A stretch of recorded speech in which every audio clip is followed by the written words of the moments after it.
Esta é a Sua Vida, tem o patrocínio de Laiuna Local 183. Feel the power.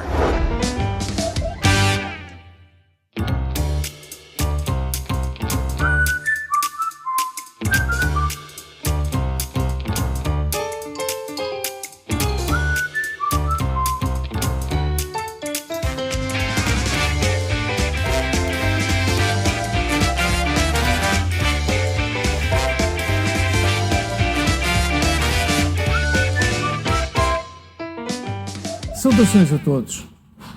O nome evoca envolvimento cívico e laboral por excelência. Sobretudo, ajuda à mulher imigrante, apoio a pais e alunos. Ao todo, 45 anos de trabalho infatigável e abnegado. E, felizmente, que a sua magnífica obra continua até os nossos dias. Vamos saudar a nossa convidada de hoje, a Marcy Ponte. Hello. Hello. I have to say Yes. that I haven't seen you for years. And Toronto is such a small That's place. Toronto is such a small place because I normally get together with guests to Yeah. prepare for the interview. In our case, we used email and telephone. Yeah. But you haven't really changed very much. No. Your hair maybe is a little grayer. You know what? I've always considered myself to just be a humble person. And so And you are. And And you are. I live for it. So yeah. And you are. And your humility has served you and the community very well. You were born in Santa Maria Island. Yes. What a great island it is. I've visited, it's great. And your father left for Canada when you were 3 years old. Yeah. How did your mother explain your absence? Do you remember her trying to You know, explain? no, I don't. I No. was very small. You know, for years, my parents were telling me that I came to Canada when I was 7. I was actually 5 when I came to Canada. My father had been living here already for a couple of years on his own. He moved to Vancouver. To work on the railways. But no, I don't recall No, an you don't explanation. recall that. But it must have been hard for your mom to be alone Absolutely, with 4 kids. with 4 kids. 2 teenagers and 2 little ones. Yeah. And do you remember that having some kind of effect on you as a child, or? I don't remember much from Santa Maria. Okay. But I do. When my father left, we moved to Puvação in São Miguel. So Miguel. And I have visions of things. I have memories of things. I remember my uncle, putting me on a donkey and taking me for a ride. I remember taking lunch to my brother who was working out in the fields. I remember things like that. I remember running barefoot to my grandmother's house down the road. But those things I remember well. Nobody has a donkey anymore.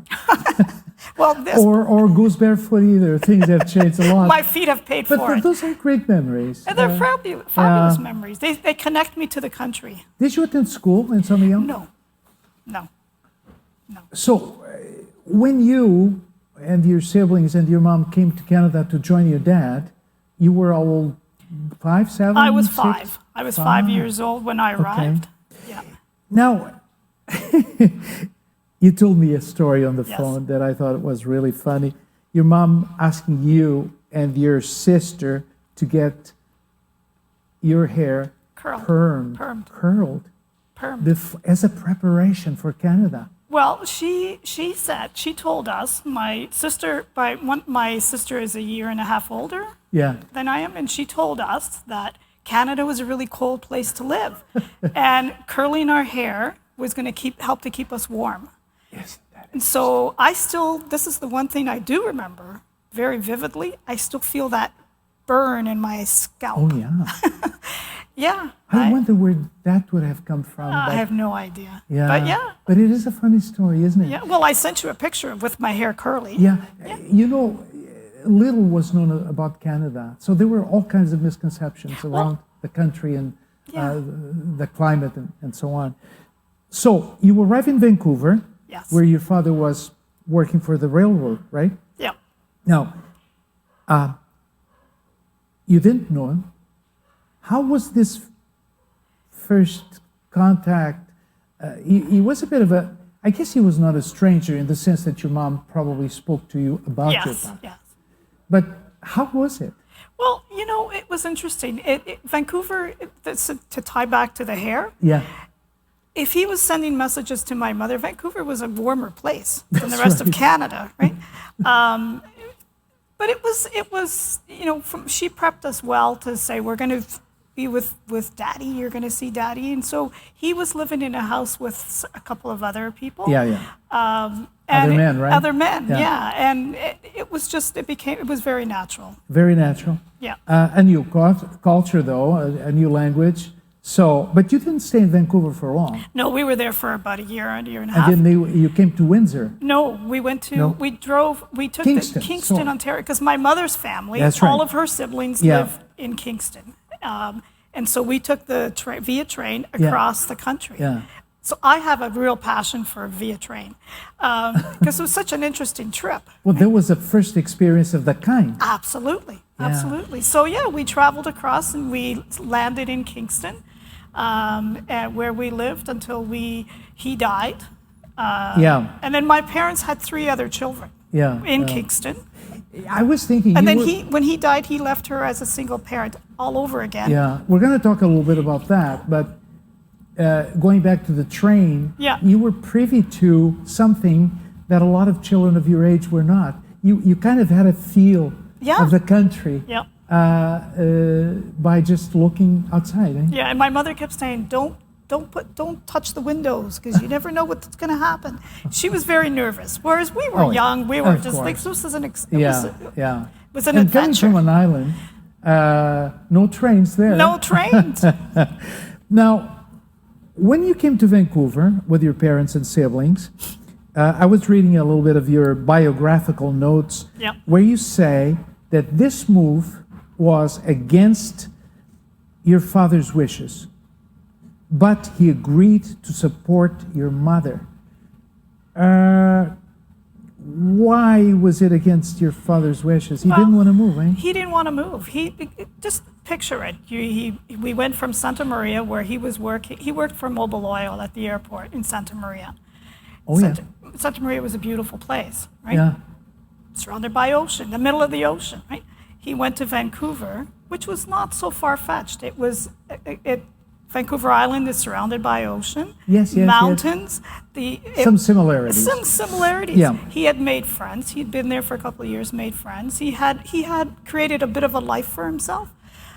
And But your mom didn't have the family there. no. So she wanted So to. she wanted to move, and she wanted to be close to her family Yeah. and have the supports that she wanted. Yeah. So yeah, he was a bit reluctant, but he did it for her. Yeah. And parents do things for, spouses do things for each other Absolutely. and for their children. Absolutely. Now, you came to Kingston, and I was taken aback a little bit by your description of your neighborhood. You Oh. said that the neighbors were the Saint's Choice Bike Gang. Yeah. Now, gangs sometimes, not every time, are associated with crime. Yes. Was this scary for you? We lived on a street where the Saint's Choice bike gang Yeah. lived within the neighborhood, and there were a couple of riots. And in one particular one, I recall so vividly, and all my siblings recall this. Really? It was a Portuguese man who was arguing with them because they were interfering with something he was doing, and there was a riot that broke out on the street. So yeah, it was pretty scary. Anybody got hurt?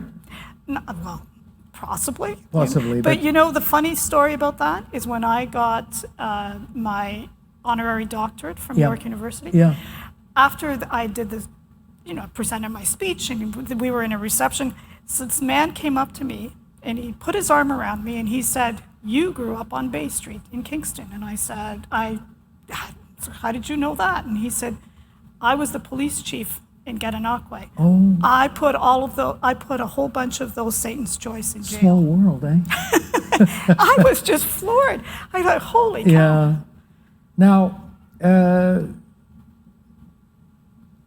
about your family life, on your bio, you say, and I'm quoting you now, "At an early age, I could feel that both my parents were unhappy but they sacrificed their own wishes and desires to support and provide greater opportunity for their children. What was happening that made you feel this way, that your parents were unhappy? Well, I think, just leaving the homeland was hard. Oh, Being separated from each other for a couple of years. Yeah. She was a single mother. it took its toll, It did took its toll. She was a single mother of 4. Yeah. Traveling to Canada by herself with Yeah. she was illiterate. She traveled to Canada by herself with these 4 children. Yeah. Came to a place she wasn't familiar with. Didn't know anybody.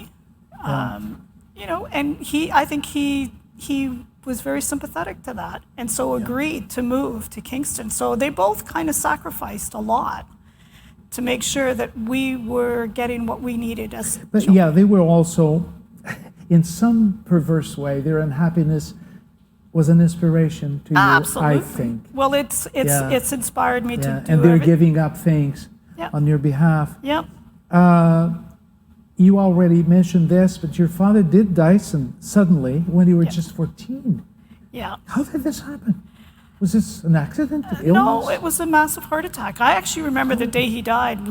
He picked me up from. I was in the car. We had one of those old 1960s Chevrolet. Yeah. Car, and I was sitting in the back seat. He was driving. My mother was in the front seat. And I remember him saying to my mother, "Angelina, não estou nada bem." And my mother was like, "Okay, let's just get home."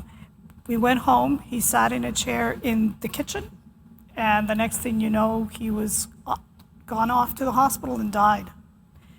Yeah. And then again, she was left a widow with this time. Yeah. How This did time the with family- seven kids. Yeah, this I was time. going to ask you, how did the family survive emotionally, but also financially? How did you guys survive? Well, we all worked. Started working when I was 14. Really? I was serving coffee at the Railway restaurant in Kingston, Ontario, While going to school? while going to school. We were all working to support the family. Yeah. So you were... And so but before my father died, we did things like, as a family, we would go out at night and clean bakeries. We were trained to start working really early. So I think I was 12 to 13. But you were also, as we mentioned, your parents were an inspiration to you because you started giving to them Yeah. what they were giving to you all along. Yeah. Yeah. Yeah. That's a good way to describe it. It's a very interesting situation.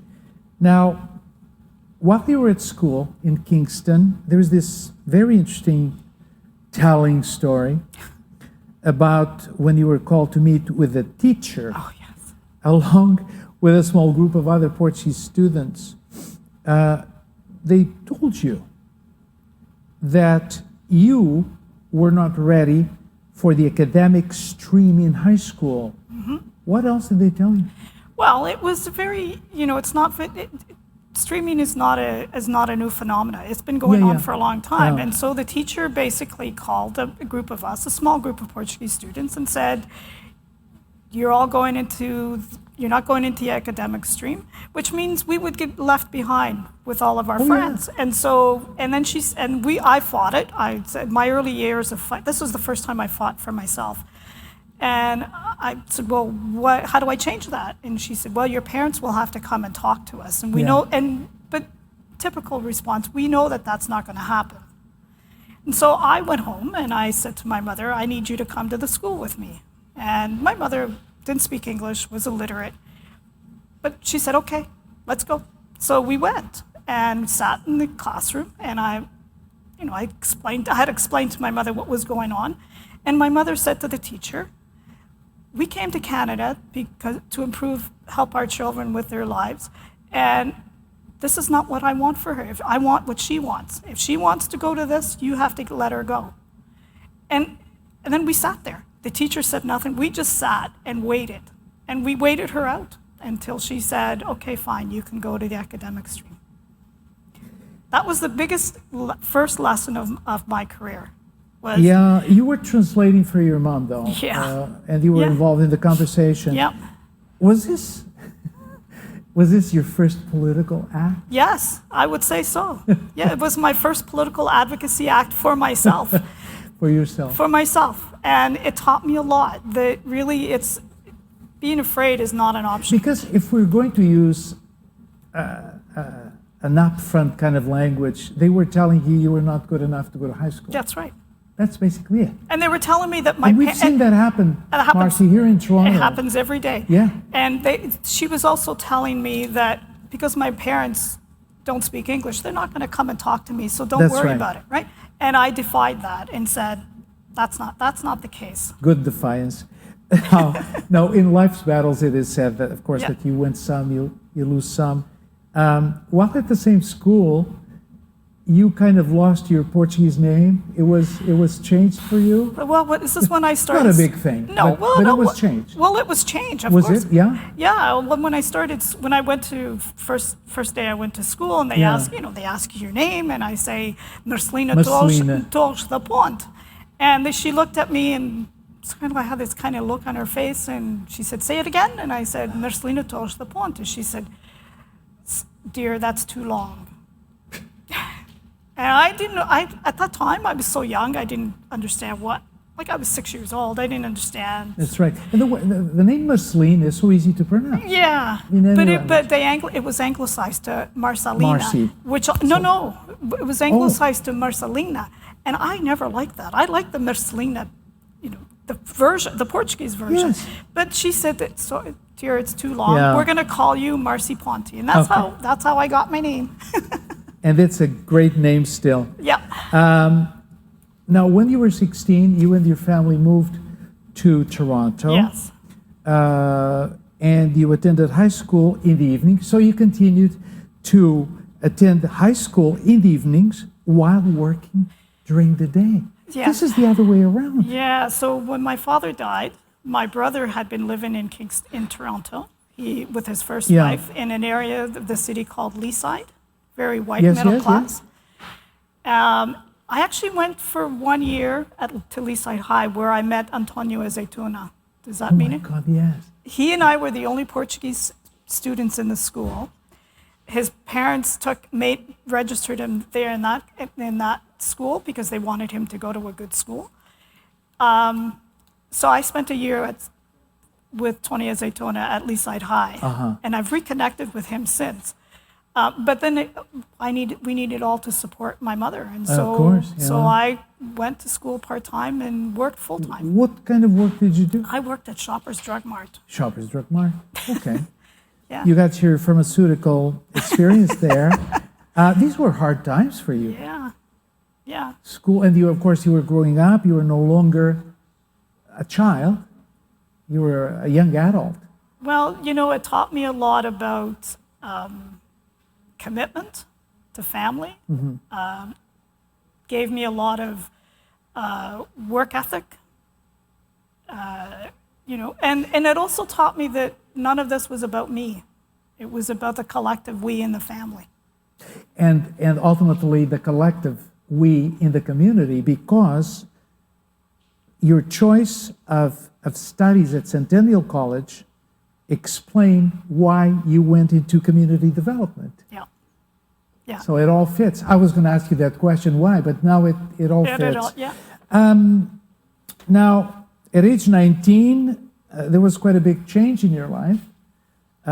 You left your mom's home, and I'm going to quote you here because I find this sort of touching and sweet. You say in your biography, she was unhappy but mostly sad. This is on account of your departure. I convinced that I would be fine. The next morning, I found a cast iron pan, a wooden spatula, and the bread knife at the foot of my bed. There's actually there's a pre-story to this. So part of the reason that I left is my brother and his first wife separated, and so they sold their house, and my mother was going to move downtown to live downtown. And I had been working already in the community with a group called Cleaners Action, with 3 women who I always thought were nuns, but they weren't. They were community missionaries, right? Oh, yeah. And when I decided I was not going to move with my mother, it was at a time in Toronto where young women didn't leave home At that age. at that age. And so I went to these women and I explained to them what was going on. And they came to my house, to my mother, Yeah. with a priest, with a minister, I think, at the time. And they sat with my mother. And they said, don't worry about her. We'll keep an eye on So her. that helped. We'll watch. And the priest blessed my mother. Yeah. And that made a huge difference. And that's when the next morning I found the pan at the bottom of, and that's when I knew she was okay. And do you still use these utensils? Absolutely. To this day? Absolutely. It's also a tribute to your mom, isn't Absolutely. it? Yeah. Absolutely. So it was a bit of a dramatic departure, but ultimately you lived your life and you were still close to your mom, right? Very close. I Yeah. went to visit her the next week, but Yeah. I lost two Portuguese friends because of it. Because their parents, their mothers in particular, refer to me as a cabra, who left her parents' home to live on her own, and they didn't want their daughters associating with me. Especially young ladies were not allowed or expected to In leave. the big city. Really? Yeah. So I lost a couple of friends as a result of Did that. you ever reconnect with them? Or? One I did, yeah. Yeah. Sad, but sign of the times then. It was what it was at the time, yeah. Yeah. Now, you met a Miss Sewell at Yes. Centennial College, who apparently had quite a significant role in your life. She saw in you that you were a community devoted Yeah. person in the sense of caring about your community. And she sent you to St. Stephen's Community House, which has been at Kensington Market, was at Kensington Market for a long time. It's still existing. It's still there, yeah. You were there, and you say you were placed there, right? It was Yeah. a school placement. Yeah. And you said, I immediately understood why Ms. Sewell sent me there. All my senses came alive. There were people there like me, Yeah. immigrants. We understood each other's stories. So you connected. Even though you came to Canada at age 5, you had still that strong sense of being an immigrant? Yeah, I've always had a strong sense of being Portuguese, is what I am. Yeah. And Azorean, to Okay. be more specific. Yes. And I'll get into that in a minute. But yeah, I mean, Miss Sewell, through discussions in classrooms, she came to me and she said, you will do good things for your community. And I looked at her and I didn't know what she was talking about. And she said, you are going to go work in your community and I'm going to send you to this place. And at that time, when I left my mother's house, I moved into an apartment in Scarborough. Yep. As soon as I got to Kensington, Bill, it was like an awakening. Yeah. They were still in the market. They were still selling live chickens. You could. Oh, yeah. It was, the smells. You could smell the food. You could feel the community. It was like I moved out of Scarborough a month later. I moved downtown Toronto, and because I just thought this feels right. I can breathe here. I can see how Kensington Market, the atmosphere, inspired you to organize Yes. the first Kensington Festival. Yeah. This had to involve food. Absolutely, and it was one of the things that I brought my mother to come and help us. Oh, she came over. Well, I brought my mother to Yeah. come because we organized cooking of Portuguese food to be for the festival, and I invited my mother to come along, and I saw a different person that day In your mom. in my mother. She was amongst other, mostly Azorean women, because that's Yes. who was coming to Toronto at the time. Yeah. She was happy. She was in conversation with other women. They were telling stories about their immigration, about where they had come from, and I suddenly saw a totally different person. And I thought, this is why I'm here. This explains a lot, and this has been my work ever since. Yeah. So many interesting moments in your life Yep. that led you to where you are today. Yeah. Isn't that interesting? How sometimes we miss cues. Yeah. You didn't. You No. didn't miss any cue. Now, so this experience at St. Stephen's Community House sounds like the right experience, obviously, for you. And as you have alluded before, it was a defining moment in terms of what you wanted to do. Now, in the mid to last half of the 70s, were indeed very eventful years for you. In 74, you were in touch with Working Women's Community Center, which had also been created at that time to help Portuguese, Spanish, and Caribbean women find employment. You were there in 76 as a member of the board of directors. How did this happen? You went, I can't see the progression, the logical progression, but you went from St. Stephen's to Working Women? No, well, St. Stephen's is on Bellevue Avenue. Working Women, the first home for Working Women Community Center was at St. Stephen's in the Field Church, right at the corner of College and Bellevue. Yeah. And at the time, because it was for Portuguese, Spanish, and women from the Caribbean, they wanted representation on the board. And so I was one of two Portuguese young people working in the community. Yeah. And I sat on the first incorporated board of directors. I was 18 years old. Wow. Good stuff. Yeah. In 78, João Medeiros, who was Yes. at the head of the West End YMCA, hired you as the Portuguese community development worker. Yeah. Still your field. You were there for what, 2-3 years? A couple of years. Yeah. I remember those times. Yes, yeah. I do. We did some work on Comunidad, the newspaper. Sorry? Did you work with Comunidad, the newspaper? No, I participated in the newspaper. Yeah, but I did as well. I think we was were doing as a that at the same volunteer. time. Now, in the first year at YMCA, you had this very interesting experience. You went to Northwest Territories. Yes. Wow.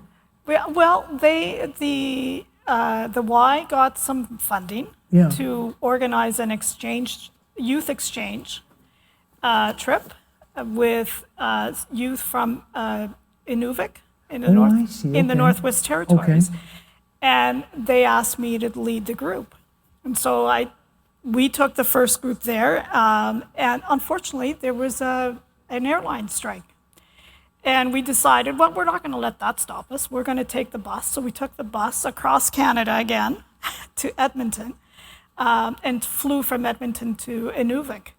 And I was 19, 20 years old maybe. Yeah. And I was leading this group of kids who What were... an experience. It was a fabulous experience. And so we spent time in Inuvik. And we were there during the period of 24-hour daylight, which was an interesting experience in itself. The midnight sun. Oh my gosh. And then we went on a trip, they took us on a trip to Tuktoyaktuk, which is even further north of the Arctic Circle. And I met there for the first time a woman called, I think I have her name. Do you have, Nellie Cormier. Yes. Cormier. And she was part Norwegian and part native. Yeah. Indigenous, but she went on. She hosted a dinner for us, or a lunch. I forget what it was now, where they introduced us to eating things like whale blubber. As a good Azorian, You're from the Azores. as a good Azorian, it didn't bother me. But I had other youth who were just not into it. But she then went on to be the first elected Indigenous representative. Oh, how interesting. Yeah. Okay. This was in 78. In 79, Yes. and I guess you were at that time working not just with John Medeiros, but with Joe Pantalone, who was campaigning for City Hall, for City Council. You met your husband. Well, the first campaign I worked on, the first election campaign was when John ran in part with Joe Pantalone because That's right. because That's at right. that time there were two counselors that's per right, ward. that's right. And so John they were a team, and so they were a John team. invited me to go Yeah. and work for him. So No, you met Rob Maxwell, and I'm told that your wedding is filled with interesting symbolisms. oh well, I mean it starts with I met Rob. The NDP office that I ran that I worked on the campaign was the office that is currently the Working Women Community Center that I currently run. There you go. So that's the first one. But yes, it was love at first sight. He walked in and we were just like, oh. And then because we were both so politically active, we had asked Dan Heap, who was a member of Parliament and a city councillor at the time, devoted politician, leftist, to officiate our wedding. And so we got married at Trinity Church behind the Eaton Center, which is not a Catholic church. My mother didn't know the difference because it looked, it just looked like a church. A church is a church. A church is a church. So he married us. We had our reception at the United Steelworkers Hall. Labor Connection. Labor Connections. They gave us the hall for free. It was and lovely. the day was, I understand, May 1st? We got married on May the 1st, on May Day. O Dia do Trabalhador, yeah. Interesting. Now, your husband, of course, would later become city councillor. Yes. At the time, they were called aldermen, I think. Yeah. The same time as Martin Silva. He was there with Martin Silva for the same number of years, Now, my question is, even though you were not a typical politician's spouse, did your husband's busy schedule interfere with your life, with your own schedule? How did you manage? Well, we just did. The biggest challenge was that we had a child in '89. So for 10 years, I was sort of a single parent, not totally single, but he was busy all the time. But I was not a typical Portuguese councillor's or alderman's wife. I was devoted to my work as well, and so it was just very clear to me that if I couldn't be happy doing what I'm doing, you cannot. I can't. How could contribute to the marriage? And we worked at developing an equal partnership as a couple. Oh, I'm sure you did. And so you came up with a good formula, and that was part of it. Now, in '79 to '81, you were the coordinator of women working with immigrant women. In '81 to '83, you were the executive assistant to Ward 4 Toronto City Councillor Joe Pantalone, who I knew at the time as well. But in '85, I think there is a bit of a change in chapter to some extent, in the sense that you really became seriously involved in the labor sector. Yes. Working with a group called Cleaners Action. I remember vividly a strike in 1987 of the International Lady Garment Workers Union. Well, there were two things. No? The Cleaners Action was in the early days, in the 70s. And there was a strike by Portuguese women at what we called the White Building and the Black. Right. Yes. That's right. And so we were very involved in those at that as time well, as well. That was one of my first indoctrinations to unionization, because Sydney, the leader of the Cleaners Action, would send me into union meetings with SCIU at the time to sit in to make sure that, and I went in pretending I was somebody's daughter, just to make sure that they were giving these women the right information, and they were. And then I went on to. In '85, I went on to work as a union organizer for the International Lady That's Garment the one Workers. I was talking about. Yeah, and there was a massive strike that year, and in those years, all along Spadina, we took all the shops. These were turbulent times for the labor movement. Yes. And you were right there in the middle of the action. How was it for you? I loved it. I absolutely loved it. It was, I don't know if you remember, but Spadina Avenue from about College to King Street, there were a lot of garment factories. It was the garment district of the city, right? And so we were organizing a lot of those women, a lot of those garment workers, and one day we just took them all out on strike, and just to fight back, to say we demand our rights, because we were fighting for simple things like minimum wage. Well, we're still fighting for minimum wage, but basic things. And so access to employment, everything. It was. Those were defining years especially for women. Yeah, absolutely. And there were some really strong women, a lot of strong Portuguese women, Azorian women who were not afraid of a good fight, because they were fighting for their rights. Yeah. Yeah, absolutely. There were many battles, some successes, some things changed very slowly. But turning the page again to another chapter of your professional life, and it's really what I consider personally fantastic work with the Working Women Community Center. We have an interesting, very dynamic picture here. And at the top of it, we have you at around, 20? This was when I was a union organizer. A union organizer. Over there. And then shortly after, you joined Working Women's, right? A few years later. No, it was a few years later. I've been executive director since 1999. Yeah, that's right. 99. Now, your main responsibilities, just generally speaking, do you do everything? Well, I don't do the frontline work because we have some wonderful staff who do all the frontline work, but I manage the organization. Yeah. You oversee. I oversee everything. I do some fundraising. The mission statement of Working Women is provide women with opportunities to improve their quality of life through self-development and community action. Give me some examples of self-improvement. What kinds of programs? We have one of the largest English language training programs with 21 English language classes, literacy to level 7. Oh, really? So empowering newcomers, Really? empowering newcomers with language skills is critical. Yeah. Most people think that the center is just at Gladstone and Bloor. We have 5 locations across the city. Yeah. We do a lot of training in getting women ready for employment. The education work that we do is so critical to empowering parents to advocate for their children. We do a whole myriad of things.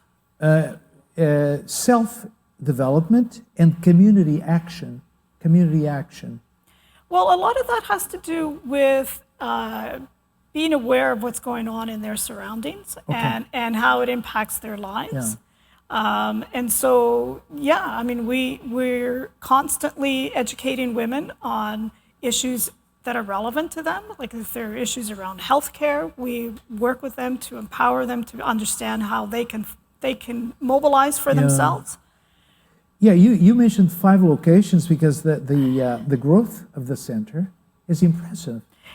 Yeah. Now, when you took the job, there was a staff of 12. Yes, one location. One location was it? One location. That's right. And a budget of $2.5 million. Over the past few years, 21 years, the center has grown to a staff of 120. Actually, we're close to 10 times more. Actually, we're close to 130 now. 130. 5 locations. 5 locations, and providing service in over 25 languages. Now, roughly, because we're dealing with numbers, and I didn't ask you to bring your notes or anything that, but roughly how many immigrant women and their families are you helping, say, on a yearly basis? We're about 10,500. That's impressive. 10,500. That is impressive. Yeah. What's your budget now? We're just under 7 million. Under 7 million. And the money is coming from where? Still? All levels of government. Yeah. We have some donors who provide us funding. We're a United Way member agency. Yeah. Yeah. Okay, I was looking at the evolution and growth of the center, the number of people you serve. In some ways, I know we have a bigger population now, Yeah. and maybe things are not getting worse. Are they getting any better? Because you're more needed than ever. You're serving more people than ever. Does this mean that these problems are here to stay and we'll always need working women's service? Well, as long as governments refuse to address issues like minimum wage, increasing minimum wage, ensuring things like sick days, health care, yeah, we're going to be around for a long time, because it's people like the people we serve who work in precarious employment, who have 2 and 3 jobs. They're immigrants. They don't have the language skills. They can't always defend for themselves, right? Yeah. And when the pandemic started, we had 6 non-status Portuguese families who were afraid to leave their house, because at the early days of the pandemic, the police were instructed to check people's ID if they were congregating in groups. And so, our job was to make sure that they got fed. And so I went to places like Nosso Tayo on Bloor Street and said, you have to help us. Like, you can't, we need help feeding these people. They were so generous. They provided food for 2 months for these families. Casa dos Açores came forward with food. So yeah, as long as there are people living in precarious situations, we're going to be around for a long time. It's like poverty and war. Absolutely. But thank God there are organizations that are helping. Now, with respect to the services offered by the center, one of the jewels in the crown is a program called On Your Mark. Now, I guess for those people who are not familiar, it's a program that addresses the high dropout rate and academic underachievement. At least this was the original reason in the Portuguese and Spanish-speaking communities. I guess the program came about because the dropout rate was just awful. So in 1990, I believe it, the city of Toronto commissioned a consultant to look at this issue. Yeah. And the Portuguese community was listed as one of the 5 top communities. I remember the report. Of having the highest dropout rate and the lowest rate of kids going on to post-secondary education. Yeah. And at that time, there was a small group of Portuguese educators, Manuela Marujo, Hilda Januario, and a couple of others, who were wanting to address this. Yeah. And so they came to us to say, can you help us? Because they were just individuals, they weren't an organization. And we went to the Trillium Foundation, Ontario Trillium Foundation, and got our first grant. And we've been running the program ever since. Since 2000, right? Since 2000. Yeah. And 10 years later, both boards of education came to us and said, you need to expand this to the Spanish-speaking community, because they were then listed in the same report 10 years later by the same consultant.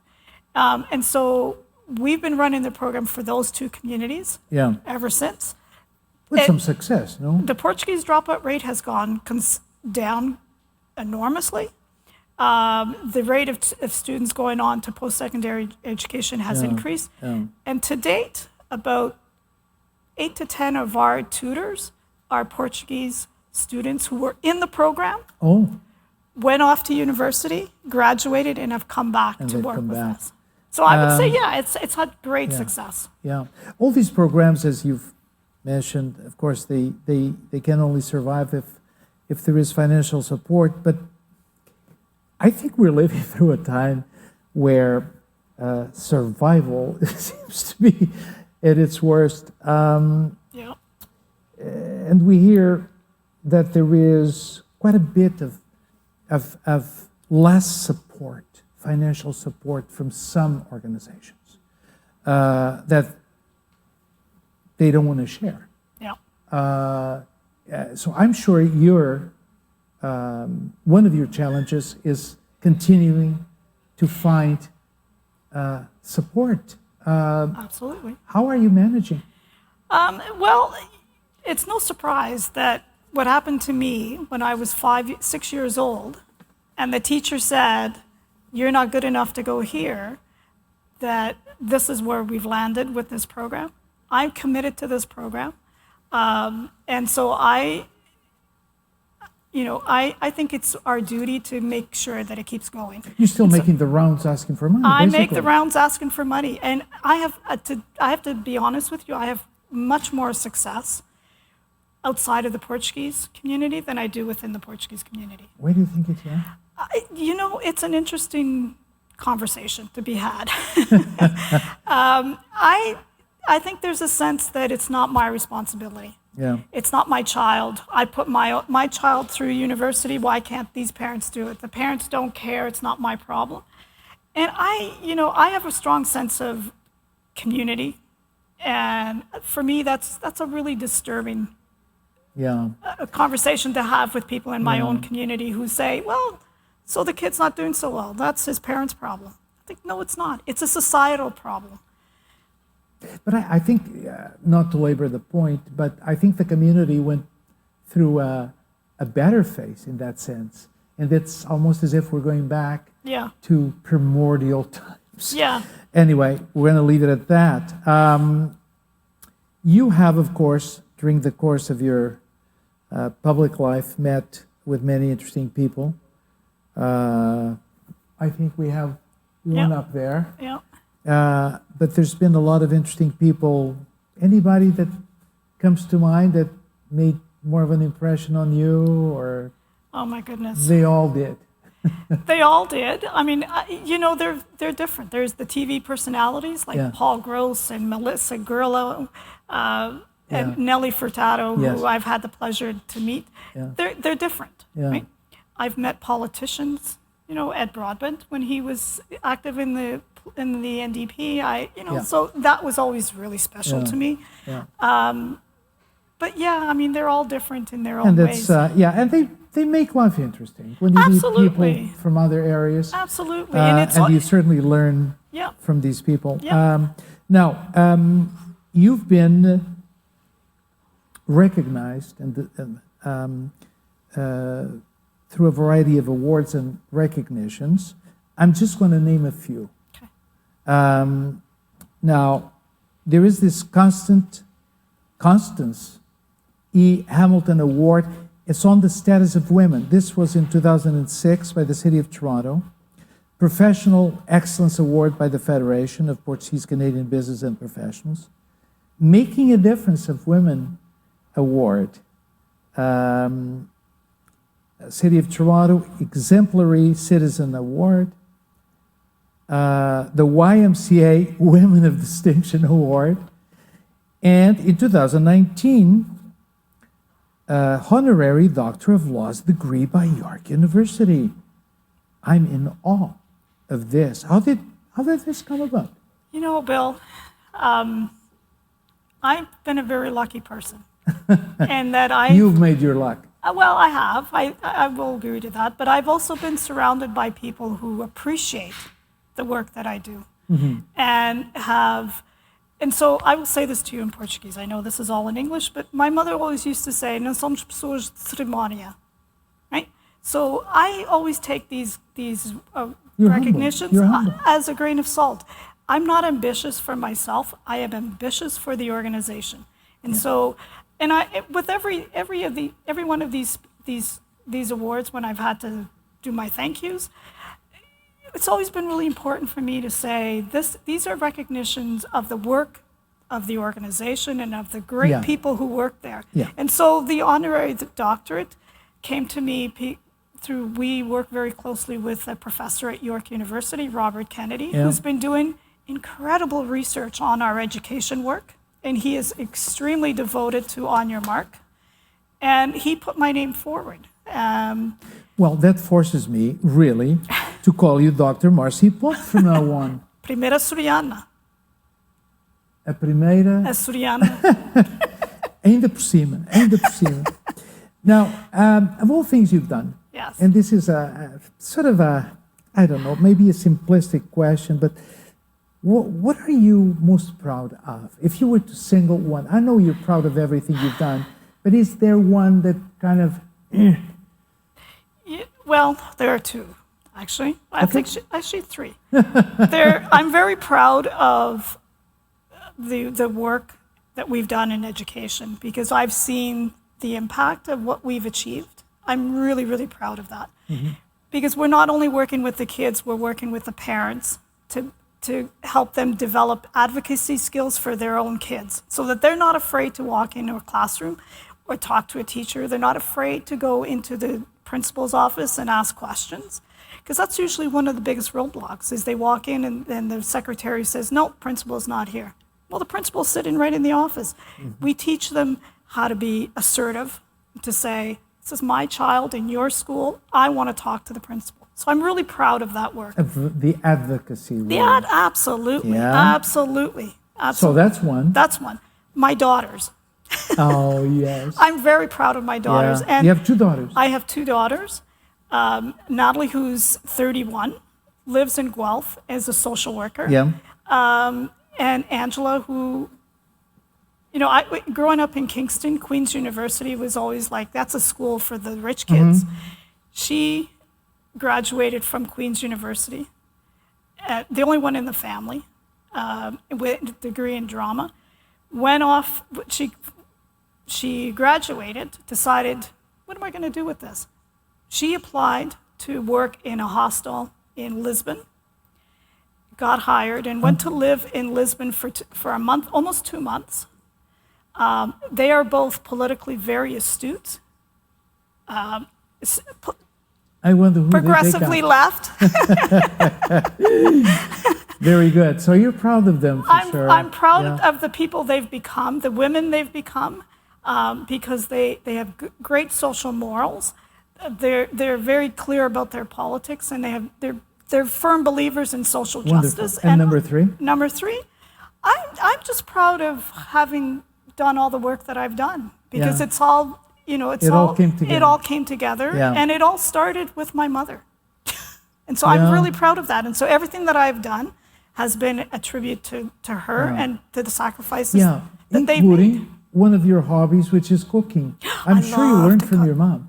When I left home, this is an interesting story. When I left home, and one of the things that I missed the most was my mother's cooking. And so I would phone my mother and my sister, my older sister, and say, how do I make this? How do I make pulv? How do I do this? Favas guisadas. And I have pieces of paper because they never have recipes. Yeah. I have pieces of paper with ingredients. And that's how I learned to cook. You wrote up a cookbook.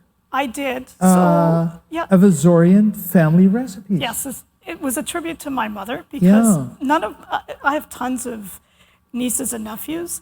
And I wanted to give them something that was significant that they could remember. And so, So I, with my daughters, I did the cooking. They wrote the recipes, took the pictures, and we did a little booklet. And it was the Christmas gift to all of my nieces and nephews. What's your favorite Azorian recipe? I love pulv.